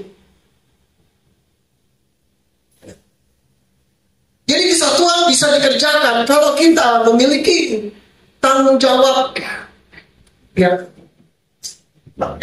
memiliki tanggung jawab untuk bertanggung jawab terhadap satu dengan yang lainnya. Jangan masa bodoh. Ya. Itu nggak bisa. Kesatuan nggak akan bisa dikerjakan kalau kita cuek malas tahu satu dengan yang lain. Mau mati kan dia urusan. Begitu juga di kehidupan, kalau nggak akan ada nggak ada dekatan, nggak ada kesatuan, nggak akan ada kesatuan kalau kita nggak peduli satu dan lain, nggak bertanggung jawab. Apalagi kalau mindsetnya, yang penting saya terima saja, kan bukan urusan saya. Ya, kita nggak bisa, you cannot. Menteri Kominfo, Menteri Koordinator Investasi siapa ya? Luhut aja deh. You cannot take it and granted. Kamu nggak bisa ambil dan kamu terima begitu, nggak bisa. Ya, keluarga itu seperti invest. Kalau kamu mau dikasih, kamu harus invest kasih. Kalau kamu mau dihormati, kamu harus invest hormat. Kalau kamu mau dihargai, kamu harus invest penghargaan. Oh Pak, karena background saya kan dulu kasar begini, nggak ada urusan. Kalau sudah dalam satu keluarga, bereskan. Kita nggak bisa, oh saya nggak maunya dikasih, nggak bisa lah. Ya, kalau kamu mau dikasih, kamu harus ngasih. Kalau kamu mau dihormati, kamu you cannot take it. Kamu bisa hanya mengaku, kamu nggak bisa menginvest. Makanya keluarga itu seperti kayak taman. Kamu nggak bisa menikmati keindahannya kalau kamu nggak mau mengelola. Kalau hanya sekedar mau menerima itu nggak bisa. Kehidupan itu demikian. Kalau cuma sekedar saya yang penting pokoknya dilayani saja, wah bisa. Bukan seperti itu mindset mentalnya benar-benar. Ya. Makanya kitab suci katakan kalau ada yang salah kita ingatkan, saling mengingatkan. Kalau ada yang tidak benar, kita harus ingatkan tegur. Firman Tuhan demikian. Harus sudah peduli satu dengan yang lainnya. Kalau gereja akan hancur kalau tidak peduli satu dengan yang lain. Seorang gembala salah, nggak enak nanti pasti hancur. Jemaat salah, aduh saya nggak enak tekun. Apalagi dia sponsor, donatur, udah pasti hancur. Sudah pasti hancur rumah itu. Ya. Demikian juga di tengah keluarga. Kalau sudah tidak enak, misalnya kalau tegur dia marah, sudah kasih ya itu akan menjadi api. Yang kecil bisa kamu padam, tapi kalau dia sudah besar, sulit. Jangan pelihara hal-hal. Jadi kesatuan hanya bisa dikerjakan kalau kita bertanggung, kalau kita bertolong-tolong, kalau kita peduli, kalau kita memiliki rasa tanggung jawab terhadap satu sama yang lain. Itulah Israel tadi dikatakan, one Israel responsible to each other. Satu Israel tanggung jawab. Makanya yang Netanyahu dikatakan, satu orang Israel ditawan, tidak ada. Kita panggil itu Gaza. Mungkin orang berpikir cuma satu saja kok, biar sudah. Yang penting kepentingan negara. Oh enggak ada, Netanyahu enggak berpikir seperti itu. Sampai lubang sebut manapun mereka akan cari. Kalaupun dia mati, mayatnya kita ambil, bawa. Itu Israel. Makanya pelajarannya Yosef menguji mereka ketika mereka peduli satu sama lainnya. Itulah yang harus terjadi. Saudara harus memiliki rasa saudara sama yang lainnya. Waktu yang sebelumnya mereka nggak memiliki, yang ada kecemburuan, tambah iri, tambah dengki, balas dendam dan segala macam. Tapi Yusuf tahu itu tidak bisa dilanjutkan, harus putus. Yang bisa memutuskan siapa? Cuma Yusuf sendiri, bukan saudara-saudaranya. Karena yang paling merasa dirugikan adalah Yusuf. Karena Yusuf kan tahu firman, maka dia yang harus memutuskan. Makanya ketika bapaknya mati, kalau kita pelajari apa? Saudara-saudaranya takut, jangan-jangan. Makanya mereka katakan, bapak pernah ada kasih ingat ketika dia ada, tolong tanggungan kesalahan. Yosef langsung bilang, aduh, tidak. Jangan berpikir seperti itu. Ya. Justru aku ada untuk sebuah kehidupan satu bangsa. Ya. Jadi kesatuan, Kehendak Tuhan, jawaban, pemulihan apapun itu tidak akan terjadi kalau tidak ada kesatuan. Kalau kita bicara sebuah lembaga, keluarga, gereja, dan sebagainya. Nah, kesatuan tidak akan terjadi kalau tidak ada rasa memiliki satu dengan yang lain. Tidak ada rasa peduli, tidak ada rasa bertanggung jawab. Ya. Makanya dikatakan suami istri itu bagian dari suami. Ya, kalau dia merusak istrinya, sama saja dia menyakiti dirinya sendiri. Itu artinya apa? Dia tidak bisa dipisahkan. Begitu juga suami. Ya. Begitu juga seorang istri pada suami. Yang kedua, persatuan selain bisa dikerjakan hanya dengan bagaimana kita peduli satu dengan yang lain, bertanggung jawab dengan yang lain. Yang kedua, seperti yang terjadi pada anak-anak Yakub, hilangkan kebencian di antara sesama.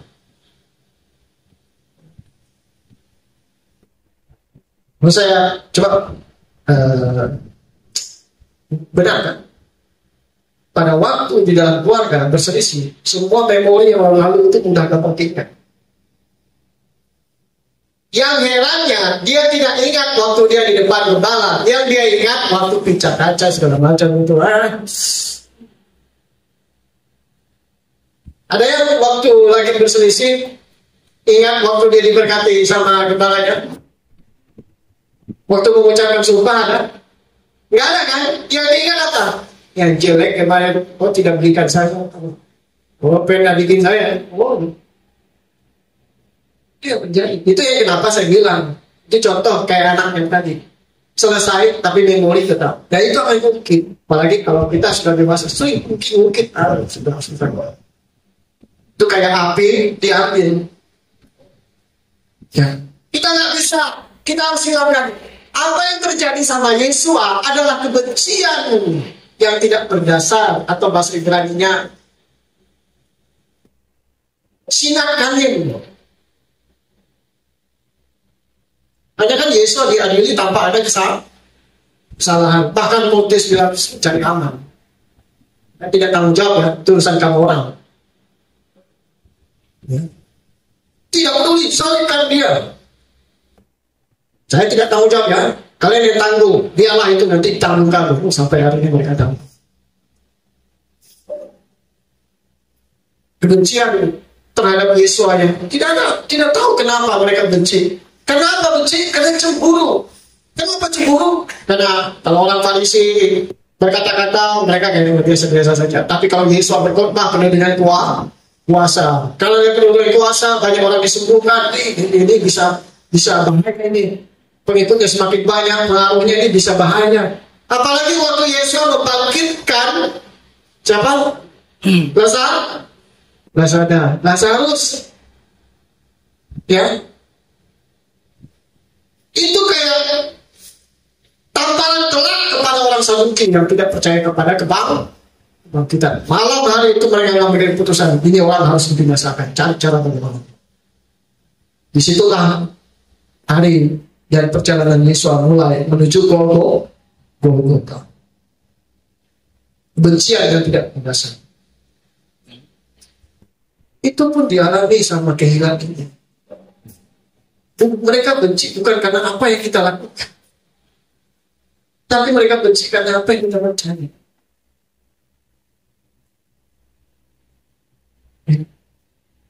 Itu kamu doktrinnya aneh.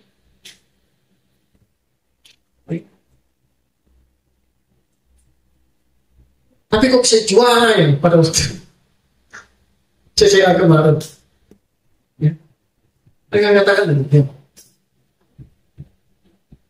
Jadi mereka, makanya Yesus katakan, kamu akan dibenci oleh karena nama. Jadi sebenarnya bukan kita yang dibenci, tapi karena kepercayaan kita kepada Yesus itu yang dibenci. Makanya kalau ada seorang Kristen, Mesianik, mereka penginjilan di Israel, kepengen sama orang Israel. Yesus yang mana? Orang. Ya. Apa yang begitu-begitunya? Ya. Dia orang Yesus mengasihimu. Bukanlah tentang kitab Yesaya, di sana sudah dibuat. Itu meja mimbarnya dibalik-balikan.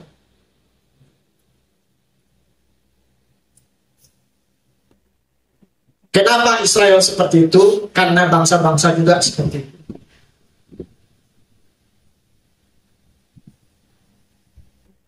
Israel melihat bahwa bangsa-bangsa itu begitu, maka mereka juga memperlakukan bangsa-bangsa. Jadi itu kayak dua paradoks ya. Makanya mereka kan nggak mungkin lupa sama yang namanya Holocaust. Nenek moyang mereka disiksa segala macam. Mereka peradaban mereka itu kerajaan manapun bisa rusak, tapi hanya Israel yang mampu bertahan sampai ya. Tapi ya memori itu tak bisa dilupakan. Meskipun dunia berusaha untuk menghapus sejarah itu. Ya. Nah, kita harus belajar lihat seseorang dari sisi positif, tak bisa negatif. Ya, kalau kita lihat seseorang dari sisi negatifnya, ya semua nggak akan ada yang benar. Bahkan seorang gembala pun nggak ada yang benar. Semuanya punya kekurangan. Istri juga kalau melihat suamimu seperti ini, nggak akan pernah ada yang enggak. Apalagi kalau dibanding-bandingin. Seperti kampanye bocor dibanding-bandingin. Ya terimalah keadaannya seperti apa. Plus minusnya, kurangnya. Matanya sudah mengkerut, mulutnya membesar, kelopak matanya sudah mulai turun, giginya mulai hilang-hilang. Ini memang adanya seperti itu. Kok bilang apa? Ya. Jadi kita nggak bisa ya terima itulah. Makanya di dalam 1 Petrus dikatakan teman seperjanjian. Dikatakan suami istri itu kan sudah mewarisi janji Tuhan. Ya. Kalau keluarga, ini nggak usah bicara kehilangan, tapi kalau keluarga kita masih nggak peduli satu dengan yang lainnya, acuh tak acuh, nggak bisa. Ya. Nah, kita harus melakukan itu, kebencian-kebencian itu. Ya. Dan yang terakhir, suka nggak suka, harus berani berkorban. Tidak akan ada kesatuan tanpa ada perjuangan. Saya katakan, anak-anak Israel tidak mungkin bersatu kalau seorang Yosef tidak berkorban. Itu sakit hati sekali kalau Yosef itu. Makanya sampai emosinya meludak, sampai menangis. Ya. Dia sempat berusaha untuk menggoreng-goreng ini saudara-saudaranya. Dengan cara dia akan merasa memang apa akan dirasa kemarin itu. Tapi akhirnya dia nggak bisa. Kebaikan Tuhan begitu besar, tidak mungkin dia buat saudaranya begitu. Dan tidak mungkin saudaranya yang berbuat, harus dimulai dari dia. Kenapa? Karena dia yang paling merasa tersakiti. Jadi dia yang harus memulai pengorbanan itu. Yesus pun demikian. Tidak mungkin ada orang lain kalau kita Yesus yang mulai. Bapak yang memberkati, maju terus. Banyak pesan dalam parasat. Yang pertama tadi kita bisa melihat bahwa Yesus akan datang kembali. Pada akhirnya Yesus akan datang dan memimpin Israel itu dalam tahtanya. Yang kedua kita belajar bahwa iman itu harus diperjuangkan sampai kematian. Dan biarlah itu sampai generasi pun tahu. Dan mesti kewaspadaan bagi kita menjalani tanggung jawab keluarga dalam peran masing-masing. Itu bukan hanya sekedar yang penting diberkati, kita sah, gembala, ya sudah setia. Di perjalanan pun kerikil-kerikil itu bisa menciptakan drama yang akhirnya menjadi api yang begitu besar. Bahaya. Ya kalau saya anaknya satu. Ya kalau ada anaknya yang lebih dari satu. Mereka manusia, bukan robot. Ya. Mereka juga, kalau satu yang lebih dan satu. Kita Pak Ajeng bilang, kalau satu dikasih jeruk, yang lain harus semua dikasih jeruk. Ya. Kalau anak yang apa obes, begitu. Nggak bisa, mereka punya perasaan, punya ego juga. Ya. Maka berawas-awas. Anak-anak juga belajar. Ya, hargai orang tua dan sebagainya. Peran kita masing-masing kita harus kerjakan. Keluarga, tapi keluarga makanya dikatakan broken home itu bukan keluarga yang retak bagi saya. Broken home bukan. Buktinya Abraham nggak bisa sama Sarah, Ishak nggak bisa sama Rebeka. Ya, tapi faktanya warisan yang rusak itu terus lanjut bukan kombinasi. Jadi broken home itu bukan soal yang dunia tafsir bahwa ya, istri bisa, suami bisa. Ya memang itu yang secara kasat mata. Tapi secara kekil yang bisa menciptakan drama yang bisa berakhir dengan baik. Itu mesti kewaspadaan dari. Ya, dan kita nggak boleh main-main dengan perkara yang demikian. Jangan sampai tua baru menyesal. Air yang sudah tumpah tidak mungkin jadi. Apa yang terjadi pada Yakub? Yakub nggak bisa memperbaiki apa yang sudah, tapi dia bisa memutuskan apa yang rusak dan memulai yang baru di generasi berikutnya dengan hal yang lebih baik.